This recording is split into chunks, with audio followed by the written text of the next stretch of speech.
Hello, मैं आलोक रमन आप सबों के बीच फिर से एक बार उपस्थित हुआ हूँ एक नया वीडियो लेकर अपने राष्ट्रीय रमन सीटेड क्लास के माध्यम से।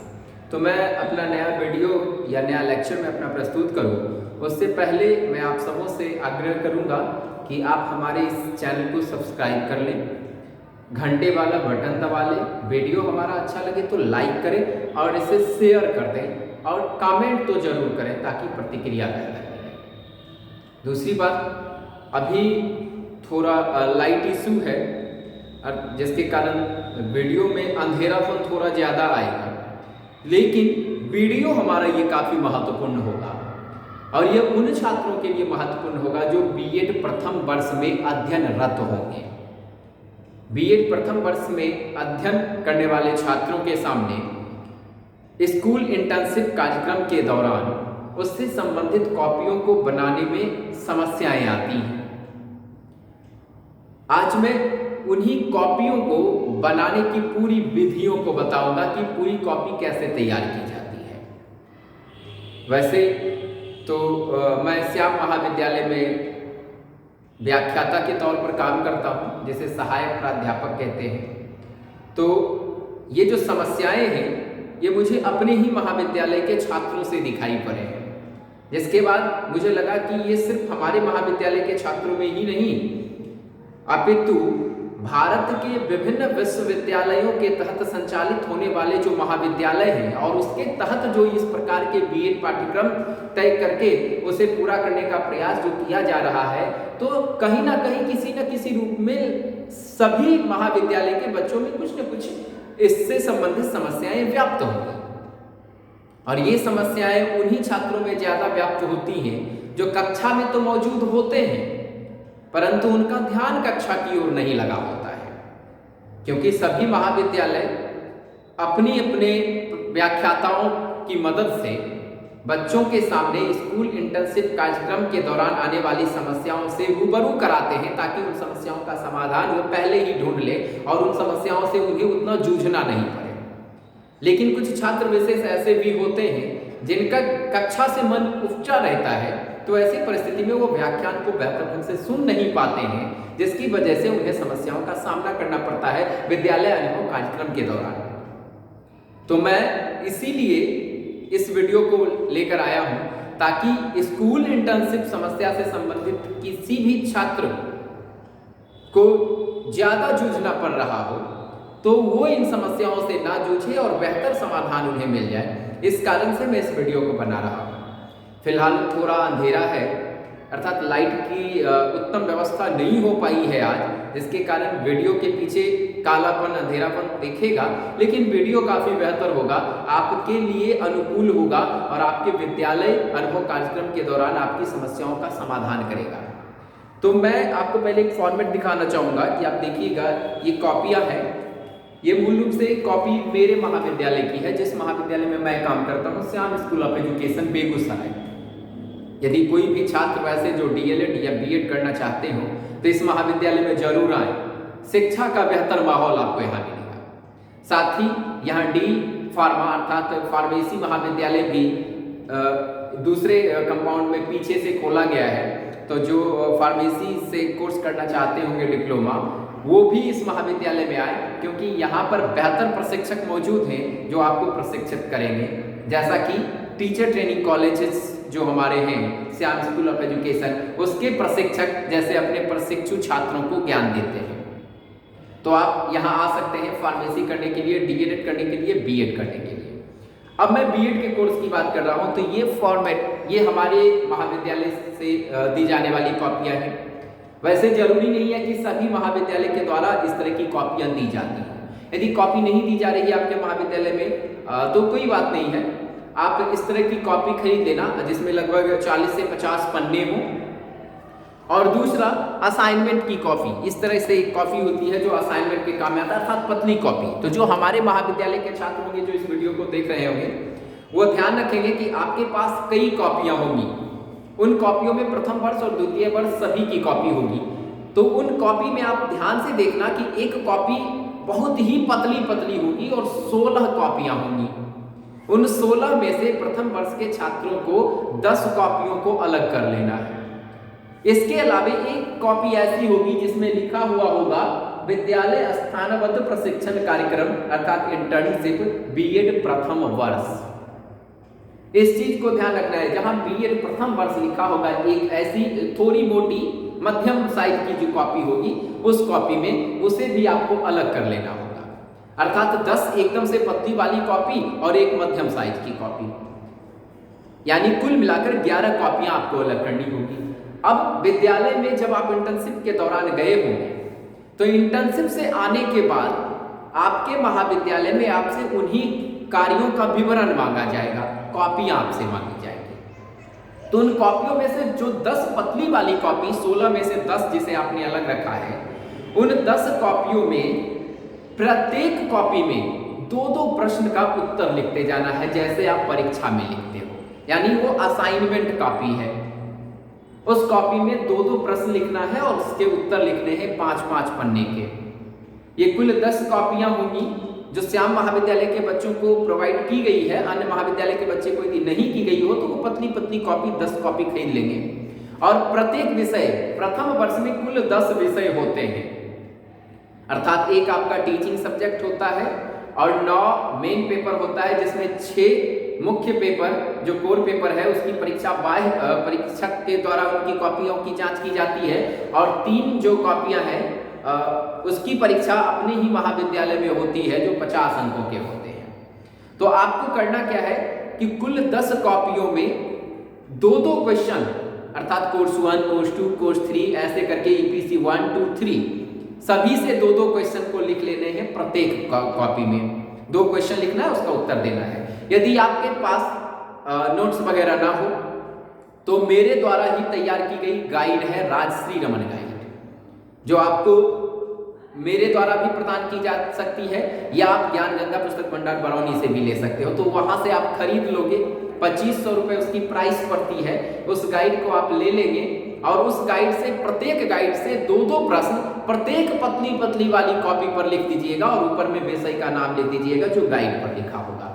ये आसान काम है, इसमें कोई समस्या नहीं है। समस्या आता है दूसरे कार्य में, जिसमें लिखा हुआ है विद्यालय स्थानबद्ध प्रशिक्षण कार्यक्रम, अर्थात विद्यालय अनुभव कार्यक्रम जो हमारा है प्रथम वर्ष का, इस कॉपी को तैयार करने में, इसे लिखने में। यहां बच्चे को लगता है इसमें हम लिखे क्या, उसमें तो असाइनमेंट लिख लेंगे, लेकिन यहां क्या देना है तो ध्यान रखिएगा। प्रथम वर्ष के छात्र जब भी इंटर्नशिप के दौरान महाविद्यालय से विद्यालय की ओर गमन करते हैं तो वहां वो निरीक्षण करने जाते हैं, इसलिए इस सीट का नाम होता है ऑब्जर्वेशन सीट, अर्थात निरीक्षण पत्रक। आपने जो 28 कार्य दिवस के दौरान जिस विद्यालय में काम किया है वहां पर आपने क्या क्या देखा, उसी चीज का पूरा विवरण करना होता है। वैसे तो आप देखिएगा कि महाविद्यालय से जब हम लोग विद्यालय बच्चों को छोड़ देते हैं कि आप जाइए अनुभव कार्यक्रम लेने, तो बालक उस अनुभव कार्यक्रम के दौरान ना वहां शिक्षण करना शुरू कर देते हैं। अमूमन गलती उनकी नहीं है, गलती उस विद्यालय की है जो हमारे छात्रों को शिक्षण करवाना शुरू कर देते हैं। अपितु पहले वर्ष में हमारे छात्र शिक्षण नहीं करेंगे, हमारे छात्र पहले वर्ष में सिर्फ निरीक्षण करेंगे, देखेंगे कि यहाँ क्या क्या होता है, यहाँ के शिक्षक कैसे पढ़ाते हैं, उनकी गतिविधियों को देखेंगे। अब आप जो गतिविधियां देखते हैं इस 1 माह के अंतर्गत, उसी गतिविधियों को इसमें लिखनी होती है कि आपने क्या क्या देखा। तो इस कॉपी में इसी चीज का पूरा विवरण करना होता है। उसे मैं बारी बारी से यहाँ लिखता भी चलूंगा ताकि आप समझ लें कि क्या क्या वहां विवरण करना होता है और मूलतः क्या क्या उसमें लिखी जाती है। तो सबसे पहले ये ऑब्जर्वेशन सीट है। आप जिस महाविद्यालय में गए हैं वहां के प्रधानाध्यापक सर की एक टिप्पणी आप करवा लीजिएगा पहले पेज पर, अर्थात शुरुआती पेज पर। तो टिप्पणी प्रधानाध्यापक लिखते नहीं है, आप ही लिख लीजिएगा, उनसे कहिएगा कि नीचे सर सिग्नेचर कर दीजिए।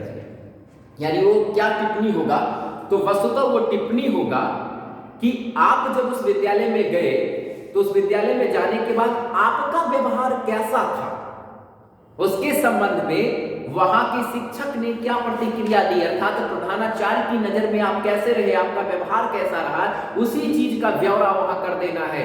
और नॉर्मली देखिए, मैंने यहाँ जो हमारे पास कॉपी है इसमें लिखा हुआ है कि यह प्रमाणित किया जाता है कि छात्राध्यापिका फलाना ब्रैकेट में Shyam school of education session, जो आपका सत्र होगा वो लिखना है, राजकीय कृत जो मध्य विद्यालय या उच्च विद्यालय जहां गए हो में बीएड प्रथम सत्र के 4 सप्ताह का इंटर्नशिप आदि लिखना है।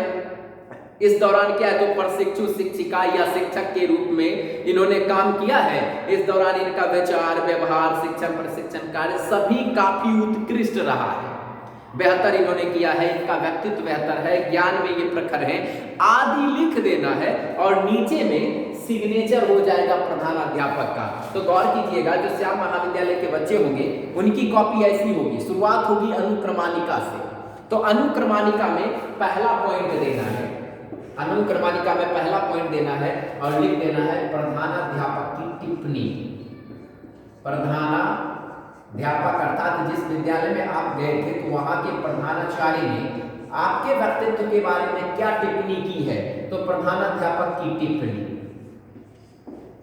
यानी टिप्पणी से तात्पर्य है ब्रैकेट में हस्ताक्षर भी आप लिख लेना, या टिप्पणी हटा देना, सीधा लिख देना प्रधानाध्यापक का हस्ताक्षर, बस इसमें ये काम कर देना है। अब हमें दूसरे बिंदु की ओर चला जाना है अनुक्रमानिका में ही, और वो क्या होगा, तो समूह चित्र, अर्थात अनुक्रमानिका में दूसरा बिंदु लिखेंगे समूह चित्र। अब समूह चित्र में हमें क्या करना है, तो ग्रुप फोटो खिंचवाना है। आप जो 20 बच्चों के समूह में वहां गए होंगे या 25 बच्चे गए होंगे, जो प्रशिक्षु छात्र होंगे, वो अपनी तस्वीर खिंचाएंगे और उस तस्वीर को दूसरे वाले पेज पर चिपका देंगे। इसके बाद तीसरे पेज में क्या करेंगे, तो आप जिस विद्यालय में गए हैं ना, वहां का स्थानीय मानचित्र बनाना है।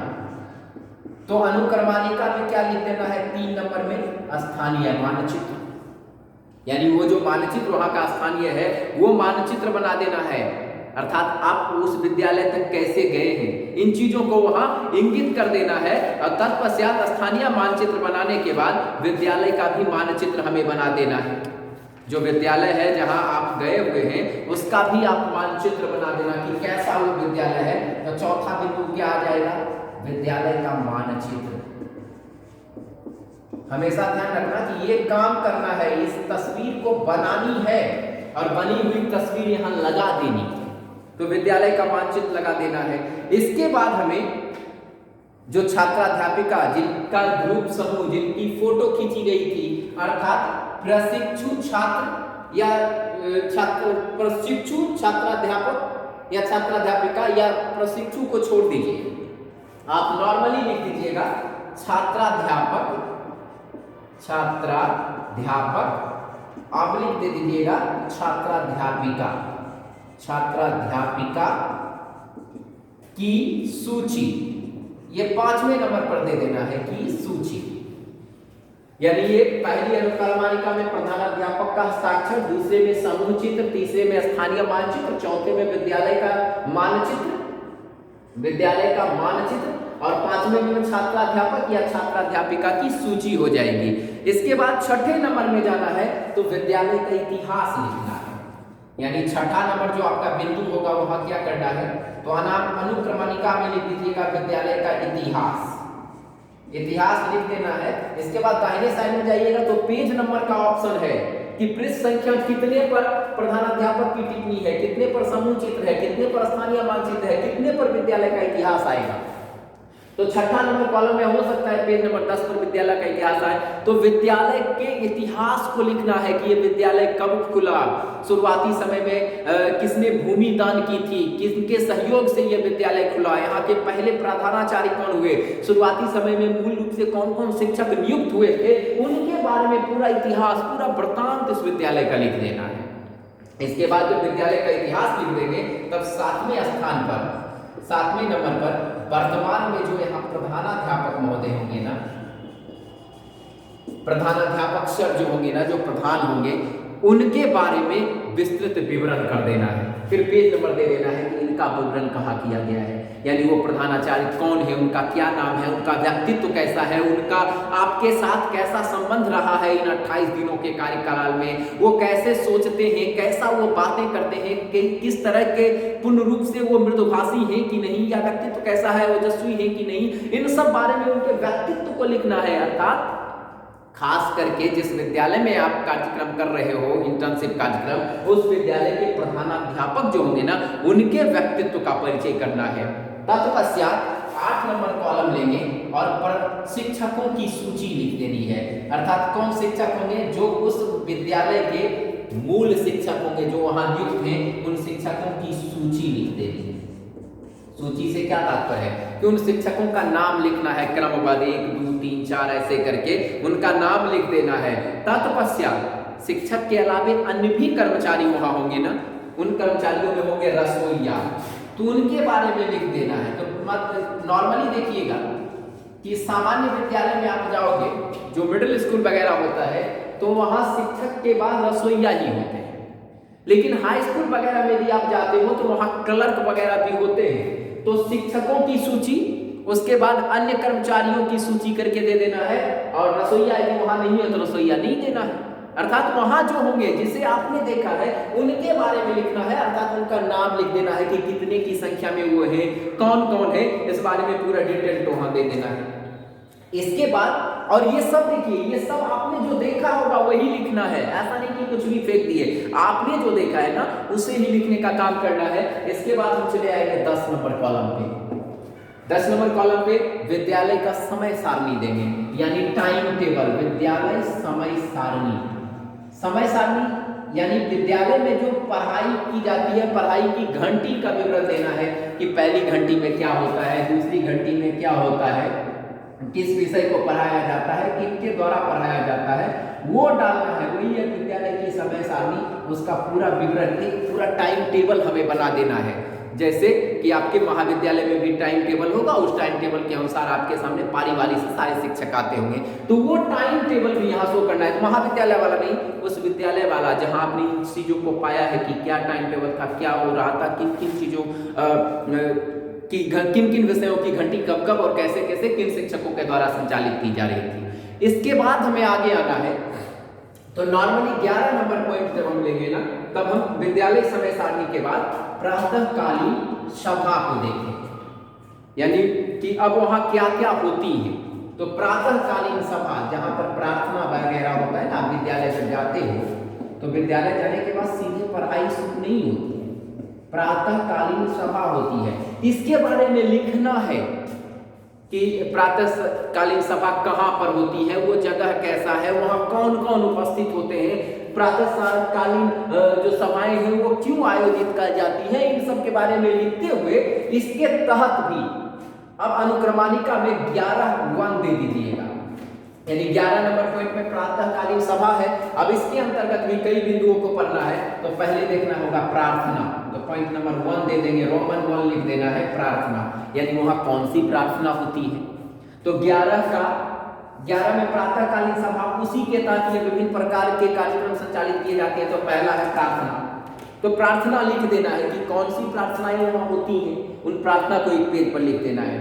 प्रार्थना के बाद वहां पर हम प्रस्तावना वगैरह लेंगे। ध्यान रखिएगा जो वहां होता होगा ना वही आप कीजिएगा। प्रार्थना के बाद प्रस्तावना को ले लीजिएगा। यदि वहां प्रस्तावना से तात्पर्य है कि भारत के संविधान में जो लिखा हुआ है ना, प्रार्थना गीत के बाद यदि उसकी भी व्याख्या होती होगी, उसके बारे में भी बोला जाता होगा कि हम भारत के लोग, भारत को एक संपूर्ण प्रभु ऐसे करके यदि आता होगा तो उसे भी लिखना है। तो इसका कॉलम नंबर रोमन 2 हो जाएगा।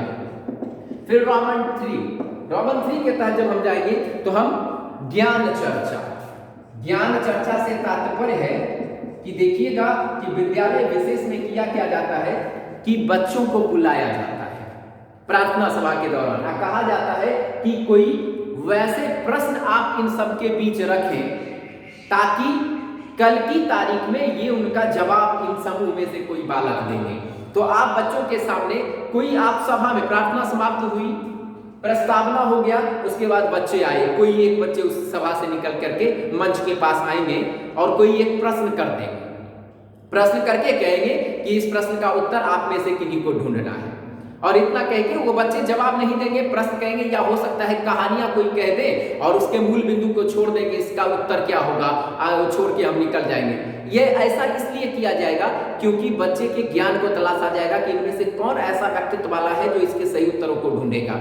अगले दिन क्या होगा कि जो आज प्रश्न छोड़ा गया था उसी प्रश्न के उत्तर को देने के लिए समूह का कोई दूसरा बालक अब प्रार्थना सभा में आ जाएगा।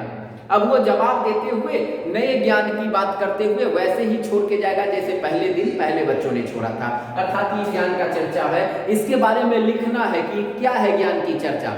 तो वही है कि हम समूह से कोई बच्चा आता है, वो ज्ञानवर्धक बातें करता है और वो एक प्रश्न चिन्ह लगाकर चला जाता है, और प्रश्न चिन्ह लगाकर इसलिए चला जाता है क्योंकि वो आंकना चाहता है कि हमारे समूह में से कौन ऐसे व्यक्तित्व वाले व्यक्ति हैं जो इस प्रश्न का उत्तर ढूंढ सकते हैं। और अगले दिन जब फिर प्रार्थना सभा होती है तो जो महानुभाव जो उस छात्र में जो होनहार बच्चे होंगे वो वहां से मंच पर आएंगे और पहले दिन वाले प्रश्न का उत्तर दे देंगे। अर्थात ज्ञान की यही चर्चा है, इसके बारे में यही वर्णन करना है, जैसा मैंने कहा ना ऐसा ही लिख देना है। इसके बाद कॉलम नंबर 4 पर अर्थात 11 के चौथा में चला जाएंगे, हम लोग चले जाएंगे तो सुविचार। ये देखिएगा श्याम महाविद्यालय जहां मैं काम करता हूं यहाँ भी इसे आयोजित किया जाता है कि प्रार्थना होती है, उसके बाद कोई एक बालक होता है और अपना एक विचार रखता है उस दिन का सुविचार की क्या चीज है। जैसे कबीर जी की कोई वाणी रखती गई, विवेकानंद के बारे में कुछ एक शब्द रखा गया जो उन्होंने कहा है कि बेहतर कैसा करना चाहिए, हमें जीवन में कैसा बनना चाहिए, इसके संबंध में एक दो वाक्य बोल देना चाहिए। ये सुविचार है, एक विचार दे देना चाहिए। तो वो विचार बच्चे देते हैं जिससे बच्चों के मन में ताजगी बढ़ती है। अर्थात सुविचार बालक की नैतिकता को विकसित करने के लिए दिया जाता है। तो इसके बारे में भी आप थोड़ा बहुत विश्लेषण कर दीजिएगा, हेडिंग पॉइंट दे देना है अनुक्रमाणिका में सुविचार। इसके बाद जब आगे बढ़िएगा तो सुविचार के बाद हाउस रिपोर्टिंग देना है। यह हाउस रिपोर्टिंग से तात्पर्य है कि एक घर बना हुआ है, एक घर से तात्पर्य होता है कि बालकों के समूह, अर्थात विद्यालय में जो बच्चे कक्षा में आते हैं पढ़ने के लिए तो उनका एक ग्रुप बना दिया गया, अर्थात एक घर बना लिया गया। एक घर के 4 सदस्य, तो 4 घर बना दिए गए तो 16 सदस्य, 16 में से 16 बच्चों में 4-4 बच्चों का समूह हो गया। ये अपना अपना एक घर हो गया। अब ये देखना है कि इनकी उपस्थिति कैसी है, तो महीने में इनकी उपस्थिति को देखा जाएगा और जिस समूह की उपस्थिति बेहतर होगी कि यहाँ 4 के 4 बच्चे प्रत्येक दिन विद्यालय आ रहे हैं, इसमें से बच्चे 4 में से 3 प्रत्येक दिन आए, इसमें 2 प्रत्येक दिन आए हैं, इसमें मात्र 1 ही आए हैं, और इसके 4 के 4 बच्चे इस महीने में प्रत्येक दिन आए हैं ना, तो जहां प्रार्थना हो रही है उस मंच पर से इन्हें झंडा फहराने का अवसर दिया जाता है। अर्थात इन्हें शाबाशी दी जाती है, इन्हें बल दिया जाता है, इन्हें शक्ति दी जाती है कि आपने विद्यालय में उत्कृष्ट प्रदर्शन किया है, कि आप होनहार हो, आप प्रत्येक दिन समय पर विद्यालय आने का काम करते हो। 30 बार में लिखना है, अर्थात बच्चे का एक समूह बना देना है, एक घर बना देना है और उस समूह के आधार पर देखना है कि किस समूह के बच्चे सर्वाधिक उपस्थिति दर्ज कराते हैं। तो इसी के बारे में यहाँ पर रिपोर्टिंग कर देनी है। इसके बाद जब छठे बिंदु पर जाएंगे तो हम राष्ट्रगीत करवाएंगे। राष्ट्रगीत से तात्पर्य है वंदे मातरम। अर्थात यदि ये देखिएगा, ध्यान रखिएगा कि इन सब में से जो आप जहां आप काम करने गए होंगे ना उस विद्यालय में इनमें से जो होता होगा वही लिखना है। यदि नहीं हो रहा है तो जरूरी नहीं है लिखे। अब जैसे देखिए हमारे श्याम महाविद्यालय में प्रातःकालीन सभा लगाई जाती है, प्रार्थना होती है, प्रार्थना के बाद सीधा सुविचार आता है और सुविचार के बाद राष्ट्रगीत ना के राष्ट्रगान आता है, अर्थात 3 क्रियाएं की जाती हैं। तो यहाँ पर कोई बच्चे यदि एमएड करने वाले होंगे और वो हमारे कॉलेज में आकर के इंटर्नशिप कार्य करेंगे, वो तो इसी 3 के बारे में ना प्रातःकालीन सभा में लिखेंगे। यहाँ ध्यान रखिएगा, यदि आप जिस महाविद्यालय में गए वहां प्रार्थना के बाद प्रस्तावना और प्रस्तावना के बाद राष्ट्रगान होकर के सीधा बच्चे क्लास में वर्ग कक्ष में चले जाते हैं तो हम वहीं पर उसे स्टॉप कर देंगे, बस 3 बिंदु को ही लिख करके छोड़ देंगे। इसका ध्यान रखना है, जरूरी नहीं है कि ये सब लिखें, जो आपके विद्यालय में हो रहा होगा ना बस आप उसी का और उतने का ही बखान कीजिएगा। अर्थात राष्ट्रगीत वैसे आप लिखने के लिए घर से भी है, विद्यालय बेहतर ढंग से आपने काम नहीं किया है तो राष्ट्रगीत यहाँ आप लिख देना, वंदे मातरम 1 पेज में। इसके बाद 7वां नंबर पॉइंट दे करके आप राष्ट्रगान लिख देना, यानी जिसको आप कहते हो जनगण मन राष्ट्रगान। तो राष्ट्रगान लिखने का आप काम कर देना ताकि बेहतर ढंग से इसकी समझ विकसित हो सके। इसके बाद जब इन क्रियाओं को कर लिया जाएगा तब अब क्या होगा, कक्षा की उपस्थिति। अर्थात सारे बच्चे अब कक्षा में चले जाएंगे, यानी इन क्रियाओं को हम आगे बढ़ाएंगे तो आगे चले जाएंगे कक्षा उपस्थिति में। अर्थात अगला बिंदु में यहाँ पर बिंदु नंबर 12 आप लिख देना, कक्षा उपस्थिति। अर्थात आपको अब कक्षा में उपस्थित होने हैं, तो कक्षा में उपस्थित होइएगा तो टीचर विशेष जो है वो आपकी कक्षा में आएंगे, आपसे आपका अभिवादन स्वीकार करेंगे, आपका भी अभिनंदन करेंगे। अर्थात इस प्रकार की जो क्रियाएं होंगी कक्षा उपस्थिति के दौरान उन चीजों को लिखना है। और इसके बाद यहाँ पर कक्षा में आपका अटेंडेंस बनाया जाएगा, अर्थात आपकी उपस्थिति बनेगी, यानी कक्षा उपस्थिति बनाई यहाँ जाएगी।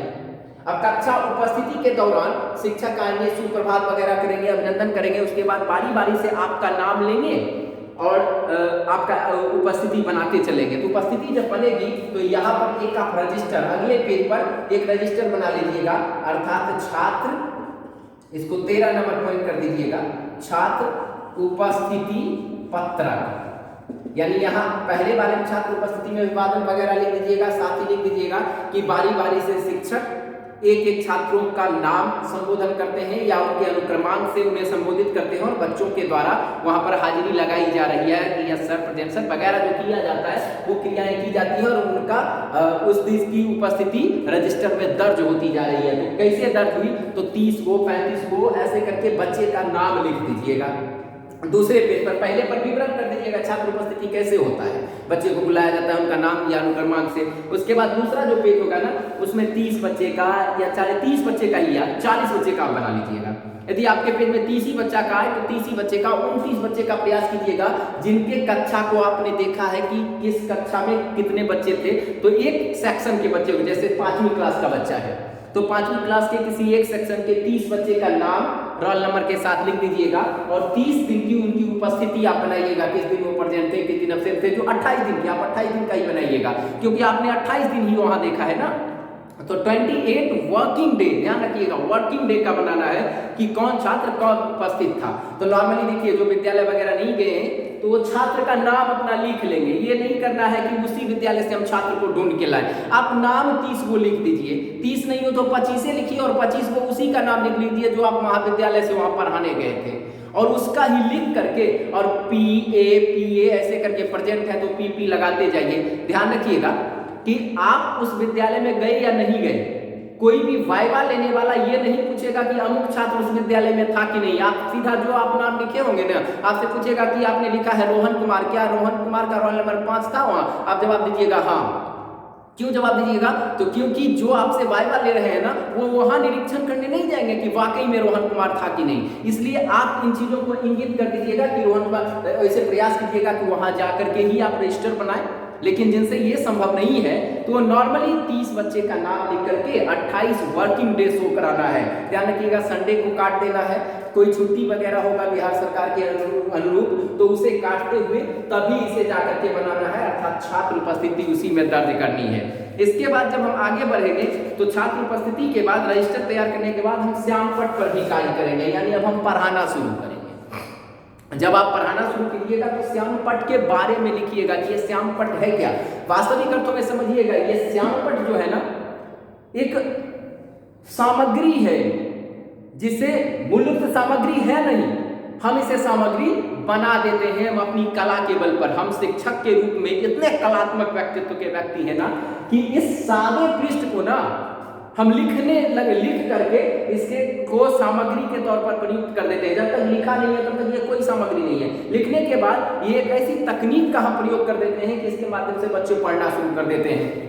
इस पर लिखने का तरीका कैसा होना चाहिए, इस पर हमें खरा कैसे होना चाहिए, इसकी साफ सफाई कैसी होनी चाहिए, डस्टर हमें इस पर कैसे चलाना चाहिए, हमें कैसे इसके सामने खड़ा होना चाहिए, इन सबों को लिखना है श्यामपट्ट कार्य में। अर्थात ये नहीं कि श्यामपट्ट कार्य पर हम श्यामपट्ट कार्य सिर्फ लिख देंगे, अनुक्रमणिका में हम लिखेंगे 14 नंबर पर श्यामपट्ट कार्य। और ध्यान रखेंगे कि श्यामपट्ट कार्य जब हम करेंगे तो श्यामपट्ट कार्य अलग हो सकता है कि इसमें इस कार्य के दौरान हम विभिन्न बिंदुओं को यहाँ पर कर सकते हैं, लेकिन हमेशा ध्यान रखिएगा कि श्यामपट्ट पर हम कैसे खड़ा होंगे इसकी चर्चा करेंगे, कितने डिग्री पर हम खड़ा होंगे इसकी चर्चा करेंगे, कहाँ से हम लिखना शुरू करेंगे, कैसे लिखेंगे, कैसे रटर का इस्तेमाल करेंगे, कैसे पेन वगैरह इस्तेमाल करेंगे, इन सभी चीजों को हमें बारी बारी से इसमें इंगित करना होगा, तभी वास्तविक अर्थों में श्यामपट्ट के कार्यों को हम सुचारू रूप से इंगित कर पाएंगे। इसके बाद 15 नंबर पर हम जब पढ़ेंगे तो समायोजन क्लास लिखेंगे, यानी कॉलम, ये हमारा जो टॉपिक होगा, टॉपिक से तात्पर्य है कि हमारा जो ये बिंदु होगा उसमें हम समायोजन क्लास लिखेंगे, एडजस्टमेंट क्लास। समायोजन क्लास से तात्पर्य होता है कि यदि आप जो 25 बच्चे गए थे छात्राध्यापक वहां पढ़ाने, उनमें से कोई एक ना मौजूद हो ही नहीं, और टाइम टेबल में आज उनकी ही घंटी हो, तो उस घंटी को आप एडजस्ट कैसे कीजिएगा? तो उस एडजस्ट करने के स्वरूप को ही हम समायोजन क्लास कहते हैं। तो इस पर आप चर्चा कीजिएगा, इसी के बारे में विस्तृत विवेचन लीजिए। मान लिया जाए कि आप ही अनुपस्थित हैं और आपकी घंटी आज लगी होगी, तो जो वहां पर कार्यभार कर रहे होंगे, टाइम टेबल को देख रहे होंगे, वो तो एडजस्टमेंट क्लास लगाए होंगे ना, आपके जगह पर किसी को दिए होंगे ना, किसी छात्राध्यापक को पढ़ाने के लिए। तो उसके बारे में डिटेल यहाँ करनी है कि कैसे समायोजन क्लास लगाई जाती है और क्यों लगाई जाती है और कब लगाई जाती है, इसके बारे में यहाँ लिखना है, जिसके लिए 15 नंबर दीजिएगा। इसके बाद 16 नंबर जब लिखिएगा तो 16 नंबर में मूल रूप से आप विद्यालय की परीक्षा व्यवस्था के बारे में लिखिएगा, यानी विद्यालय की परीक्षा व्यवस्था। आप जिस विद्यालय में पढ़ाने गए हो, यानी अनुभव प्राप्त करने गए हो, निरीक्षण करने गए हो, वहां पर परीक्षा भी आपने देखा होगा, हो सकता है कि आपने देखा होगा। यदि नहीं देखे होंगे तो विद्यालय की परीक्षा व्यवस्था के बारे में नहीं लिखना है। ध्यान रखिएगा, जिन कार्यों को हमने वहां देखा है उसी के बारे में करना है। यदि हो सकता है जब आपको 27 दिन के करीब में विद्यालय की परीक्षा को देखा होगा, तो विद्यालय की परीक्षा व्यवस्था, इसके बारे में लिखना है कि परीक्षा वहां कैसे आयोजित करवाई गई थी, किस तरह के प्रश्न बच्चों के सामने प्रस्तुत करवाए जाते थे, कॉपियां कितने पृष्ठों की दी जाती थी, क्या बच्चों से नकल करवाया जाता था या एकदम कदाचार मुक्त परीक्षाएं होती थी, इनके बारे में पूरी डिटेल्स करनी होती है। तत्पश्चात 17 नंबर पे परीक्षा जब हो गया है तो मार्क्सशीट, ये जो मार्कशीट तैयार की जाती है उसके बारे में लिखना है कि मूल्यांकन जब किया गया तो मार्कशीट कैसी तैयार की गई थी। तो पूरा मार्कशीट, एक मार्कशीट का खाका ही बना दीजिएगा कि स्टूडेंट वगैरह का नाम लिखना है, नाम लिख करके एक मार्कशीट का शो कर देना है, रोल नंबर वगैरह सब कुछ इंगित कर देना है कि रोल नंबर इतना, फलाना स्टूडेंट, फादर ने फलाने, ऐसे ऐसे करके पूर्ण रूप से उसे विस्तृत करके पूरा विवेचन उसका करना है। जैसे आपका मार्कशीट होता है ना, एक मार्कशीट ही बना देनी है और उसे यहाँ पर बेहतर ढंग से फिट कर देना है कि ये मार्कशीट है बच्चों का, अंक पत्र है,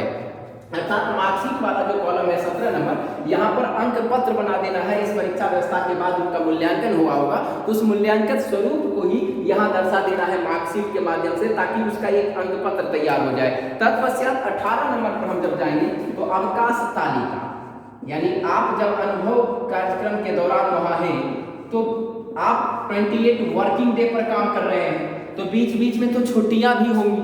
तब छुट्टियों के दौरान आपको छुट्टी की एक तालिका, पूरी लिस्ट दी गई होगी कि छात्राध्यापक सर आप ले लीजिए, वहां के एचएम दिए होंगे कि इस अनुसार ही आपको विद्यालय आना है, जो छुट्टी का दिन है उस दिन आप नहीं आइएगा। तो आप लोग क्या कीजिएगा, उस अवकाश तालिका को ले लीजिएगा अपने पास। तो इस रजिस्टर में जो कॉपी आपने तैयार किया है ना, यहाँ एक बिंदु भी लिख देना है अवकाश तालिका, और उसमें पूरे उस तालिका को लिख देना है कि पूरे वर्ष में कब कब छुट्टी का समय है, किन किन अवसरों पर किस तारीख को किस दिन में छुट्टियां हैं, उसे यहाँ पर इंगित कर देना है। तत्पश्चात जब 19 नंबर कॉलम लिखिएगा तो मिड डे मील के बारे में लिखिएगा, यानी मिड डे मील, मध्याह्न भोजन योजना जिसको कहते हैं, हिंदी में मध्याह्न भोजन योजना भी लिख सकते हैं। इसकी शुरुआत कब हुई, कैसे हुई, क्यों हुई, किस उद्देश्य से ये किया गया है, इन सब चीजों को लिखते हुए 20 नंबर कॉलम पर आइएगा और मीनू लिख लीजिएगा। मीनू से तात्पर्य है कि मिड डे मील योजना के तहत कौन कौन सा मीनू है, अर्थात स्कूल में देखो, जो स्कूल में गेल होगा ना पढ़वेला, जहाँ पर लिखल होता है सोमवार का फलाना चीज खिलाया जाएगा, मंगल को ये, बुध को ये, बृहस्पतिवार को ये, तो उसे मीनू में लिख देना है। और मिड डे मील वाला जो कॉलम है, जो बिंदु है, इस बिंदु में मिड डे मील की चर्चा करनी है पूरी विस्तृत। और उसके बाद वाले 20 नंबर बिंदु में जब जाएंगे तो उसका मेन्यू लिख देना है कि किस दिन कौन सा चीज खिलाया जाता है। एक पेज पर 7 दिन के हिसाब से एक तालिका बना करके उसी को मेन्यू में दिखा देना है। तत्पश्चात 21 नंबर कॉलम में जाइएगा तो विद्यालय पर्यवेक्षण लिखना है, अर्थात उस विद्यालय में जब आप थे तो विद्यालय पर्यवेक्षण इसके अलावा इस विद्यालय में रहने के दौरान आपने क्या क्या पाया, क्या क्या आपने देखा, इसी के बारे में विस्तृत विवेचन हमें विद्यालय पर्यवेक्षण के तौर पर करना होता है। अर्थात उसके साथ उसमें पेज नंबर भी हमें कॉलम इंगित कर देना होगा कि कितने नंबर पेज पर हमने रखा है विद्यालय पर्यवेक्षण को, और बेहतर ढंग से उसे लिख देना है ताकि व्यवस्थित ढंग से बच्चों के सामने ये प्रस्तुत हो जाए, और जिन शिक्षक के बीच भी आप इसे प्रस्तुत करते हैं ना, तो वो भी बेहतर ढंग से इसे देख पाए। तो विद्यालय पर्यवेक्षण के तौर पर उसे इंगित कर देना है कि आप पर्यवेक्षण में तात्पर्य ही होता है कि उसी चीज का बेहतर ढंग से विस्तृत ढंग से विवेचन करना और बेहतर ढंग से उसे देखना।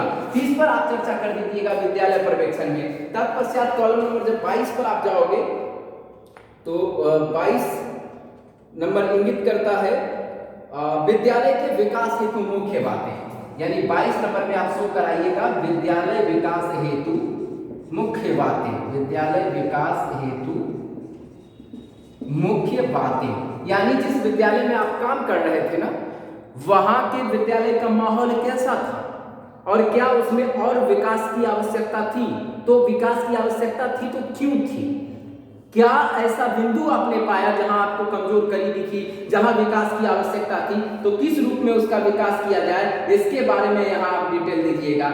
इसके अलावे जो 23 नंबर कॉलम बनाइएगा तो वहां लिखिएगा कि विद्यालय में 23 नंबर में दे दीजिएगा अध्यापक की नियुक्ति, यानी जब आप थे या आप नहीं भी रहते हैं तो वहां पर आपको ये जानकारी मिली कि यहाँ सरकारी अध्यापकों की नियुक्ति भी की जाती है, और नियुक्ति जब की जाती है तो उसका प्रभाव विद्यालय पर क्या पड़ता है। जैसे वर्तमान समय में 6 फेज के तहत विद्यालयों में शिक्षक की नियुक्ति होगी।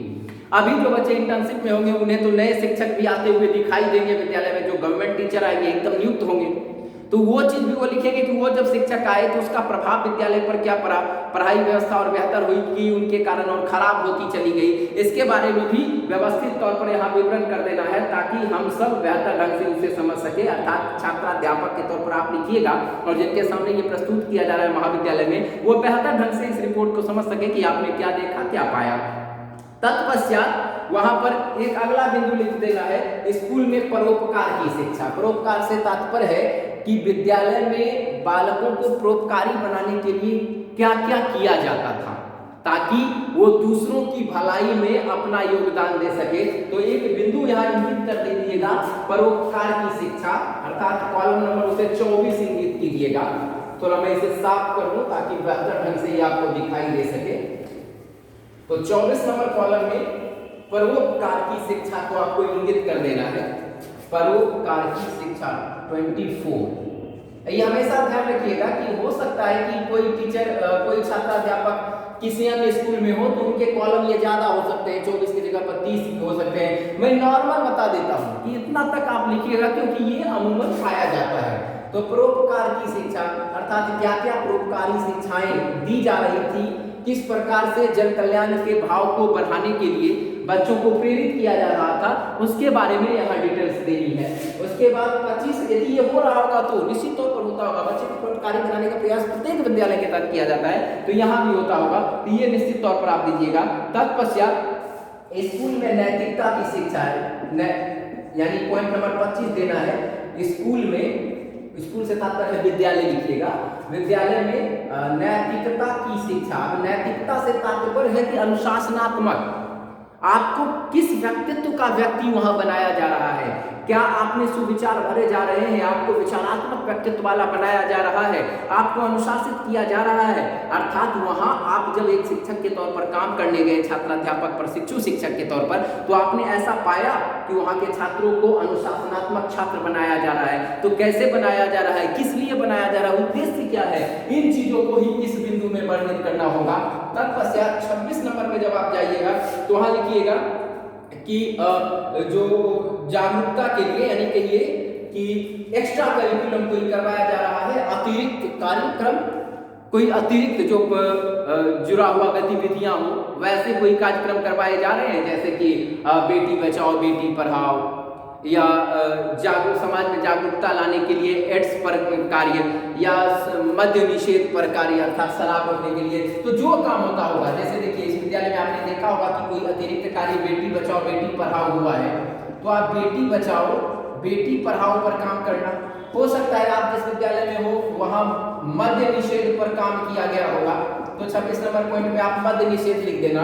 कोई ऐसे हो सकते हैं जिनके विद्यालय में बेटी बचाओ पढ़ाओ और मद्य निषेध ना हो करके स्वच्छता अभियान पर काम किया गया होगा, तो वो स्वच्छता पर काम करेंगे। अर्थात इस पॉइंट पे उसे लेंगे जो मूल रूप से उनके विद्यालय में किया गया हो, और हो सकता है तीनों किया गया होगा। तो एक 26 नंबर में बेटी बचाओ, 27 नंबर पॉइंट में मद्य निषेध, 28 में स्वच्छता अभियान। अर्थात जो भी अतिरिक्त कार्यक्रम आयोजित किए गए हैं, जो समाज में जागरूकता लाने का प्रयास इसके तहत किया जा रहा है, उन चीजों को भी हमें यहाँ लिखना है, या इन तीनों को एक ही साथ लिखना है। तो सीधे लिख देंगे जागरूकता कार्यक्रम का आयोजन, पॉइंट नंबर 26 देकर के उसके बारे में पूरी डिटेल्स हमें कर देनी है। और आखिरी में हमें निष्कर्ष लिख देना है कि निष्कर्ष से तात्पर्य यहाँ है कि पूरा जो आप इस विद्यालय में काम किए, जहां आप गए थे इंटर्नशिप के दौरान, तो वहां का अनुभव कैसा रहा, आपने वहां क्या पाया, किस तरह की वहां व्यवस्था थी,